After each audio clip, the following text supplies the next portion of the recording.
Hey guys, what's going on? Hywel Davies here from Noizze.co.uk and you are watching This Week in Metal. Our first and only story tonight is the tragic passing of Linkin Park vocalist Chester Bennington, who sadly took his own life last Thursday. Bennington's body was found in his LA home approximately 9 a.m. Pacific time. He was 41 years old and only his wife and three children survive him now, along with three other children from a separate relationship.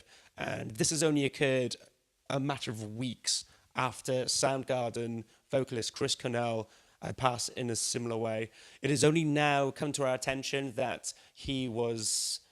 It has only come to our attention now that asphyxiation was the cause of his suicide, and which comes even the more poignant since that Cornell himself actually took his own life the same way.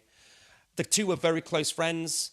Bennington even singing Jeff Buckley's version of Hallelujah at Cornell's funeral, and even stating on Twitter that his heart can't take this grieving anymore and that his love for Cornell will always live on.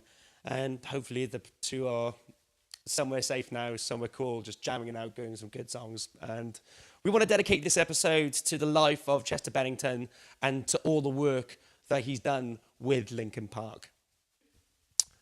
So thousands this week have paid homage to the vocalist. Fans, musicians, you name it. Everyone is just pouring out their hearts for one of the greatest metal vocalists of the new millennium, including fellow Stone Sour and Slipknot lead man Corey Taylor, who performed with his band Stone Sour earlier this week. Literally, even on the day that Chester passed, it's on YouTube. We'll put the link in the description below, and it is a poignant version of Through Glass, one of Bennington's favorite songs from Stone Sour. And you can just see it in Corey Taylor's eyes, just how much this means to have lost another friend in musical realm. So it's worth having a little check out there. And it's hard to not talk about it and not start blubbering on about it either. So Chester was born in Arizona in 1976. He then moved to Los Angeles when he was about 23 years old and joined Linkin Park then. It wasn't until the year 2000 came rolling along and nu metal had already started a ball rolling up with previous bands like Korn, Limp Bizkit was starting to come through as well. But nothing had hit the mainstream harder than Linkin Park's debut, Hybrid Theory. Everyone knows this. It is the album of our generation that defined a zeitgeist to a T. Chester especially surmounted the archetypal vocalist of the 21st century. His harsh vocals, not necessarily guttural, but harsh, shouting, just conviction and viciousness in his tonality, and his style was only contrasted so beautifully by his majestic use of just amazing melody that just cements itself in your brain. He had massive tunes like One Step Closer, In the End, Points of Authority, just hammering it home, and that's what gave metal a home in the mainstream and just showed how important this genre is and always will be. And to be a digestible outlet in a mainstream realm is nothing short of outstanding, a triumph for heavy music in the 21st century. I think it reached number 11 in the Billboard Top 200 albums of the decade. It was a game changer. It was everything to us. And after that, it was just it has become a roller coaster of a ride. 6 further albums have been recorded, including straight afterwards Meteora, which, in my opinion, was my personal favorite album of them, which included tracks like Numb, Breaking the Habit, like my favorite instrumental session by Mr. Hahn as well. Fuck me, that is such a good album to just fucking jam out to. And they got on to win 2 Grammy Awards. They worked on with Jay-Z as well with their live EP. It's been a nuts ride. So never sticking to the same formula twice.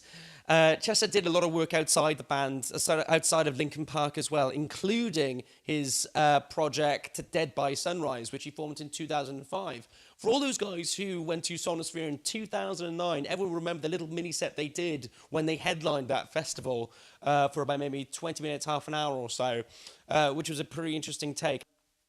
He would then go on to actually front Stone Temple Pilots for a bit, taking Scott Weiland's place when he was dealing with his own demons. It was a fresh take on the band of an already legendary band, so those are pretty big shoes to fill. And the fact they asked him, and for him to step up to the plate and just take it to another step further and bringing in a fresh new angle from a band that had been going around for decades beforehand is nothing short of a testament to the man's talent.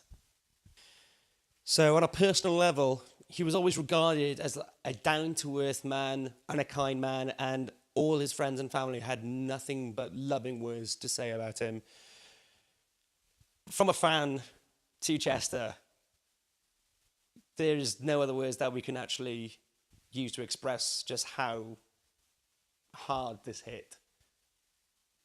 Like a punch in the gut. We just don't know how to feel, and I don't think we're really going to feel the effect this whole entire experience will have on us for some time to come yet, including the events that's been happening over the past year and a half. We've lost so many talented musicians, actors, just all these artists who have left a mark on the world and now are left to the dusts of time, unfortunately. Chester, we miss you. And wherever you are, do stay safe, okay? On a personal note as well, depression isn't something that can be bottled up and it can't be hidden underneath the carpet. These demons that hide and just haunt people's minds on a daily basis, millions of people all over the world suffer in silence. Now, if you've ever felt isolated or hopelessly vulnerable, never forget, you are not alone, and you never will be. There are always people you can talk to. If you have any questions about mental health, or if you're seeking help, you can always find someone to talk to professionally. We're going to put a bunch of links down in the description below for all the details of all mental health organizations you can seek out for yourself and find somewhere and someone to talk and understand. So that's our show for this week. Let us know your favorite Linkin Park moment, and please share your most memorable Chester moment. If you ever saw them live, if you ever saw him do what he does best, please, we would absolutely love to hear your story. You can like and subscribe to our YouTube page here. You can also go to facebook.com/Noizze UK and give our page a like there. And I have been Hywel Davies from noizze.co.uk. I will see you next week, and remember, stay heavy.